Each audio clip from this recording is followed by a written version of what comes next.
Hello my dear students, কেমন আছো সবাই? আজকে খুব কনফিউজিং একটা বিষয় তোমাদেরকে দেখাবো, খুবই কনফিউজিং। সেটা হচ্ছে মেক অফ এবং মেক উইথ। আমরা কোথায় মেক অফ দিব এবং কোথায় মেক উইথ ব্যবহার করব, এটা বেশ কনফিউজিং। আমরা প্রায় ভুল করে বসি। তো সেন্টেন্স, প্রথম সেন্টেন্সটা দেখে কিনা আমি বলছি the ring is made of gold. Second সেন্টেন্সটা হচ্ছে the paper is made of wood. আচ্ছা, এইখানে একটা খেয়াল করতে হবে, the ring is made of gold. Gold মানে সোনা, তাই তো? তাহলে এই আমাদের আংটিটা কি দিয়ে তৈরি? সোনা দিয়ে তৈরি।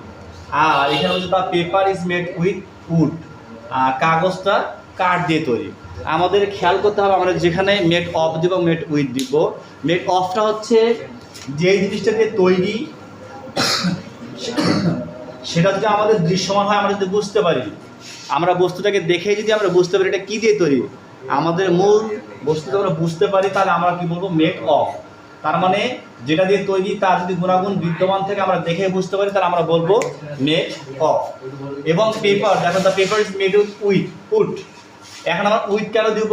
খেয়াল রাখতে, আমরা পেপার যে আমরা যখন দেখি, আমরা কি পেপার দেখে উডের, আমরা কাঠ দিয়ে যে তৈরি বা ব্যাম্বু যে তৈরি, এটা আমার অস্তিত্ব দেখতে পাই না। পেপারের মধ্যে সরাসরি উডের কোনো অস্তিত্ব বিদ্যমান থাকে না। দ্যাটস ওয়াই আমাদের উড, যেহেতু পেপারে আমরা এটা পাই না, তাহলে সেখানে আমরা ব্যবহার করবো মেড উইথ।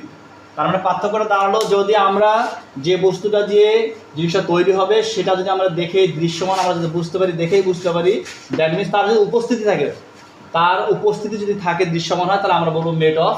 আর যদি তার উপস্থিতি, যেমন এটা উড, পেপার উড, উডের এখানে উপস্থিতি নাই, যেটা দৃশ্যমান নয়, যদি দৃশ্যমান না থাকে তাহলে আমরা বলবো মেড উইথ।